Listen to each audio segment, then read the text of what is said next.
You ask Tiger to calculate. This deals with long addition. The final result is 344,175. Let's solve it step by step. Rewrite the numbers from top to bottom, aligned by their place values. Add up the digits in each column, from right to left. 5 plus 0 equals 5. 6 plus 1 plus 0 equals 7. 7 plus 7 equals 21. Carry 2 to the thousands place. 2 plus 1 plus 4 plus 7 equals 14. Carry 1 to the 10,000s place.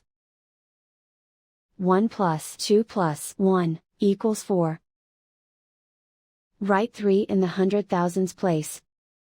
And so the final result is 344,175.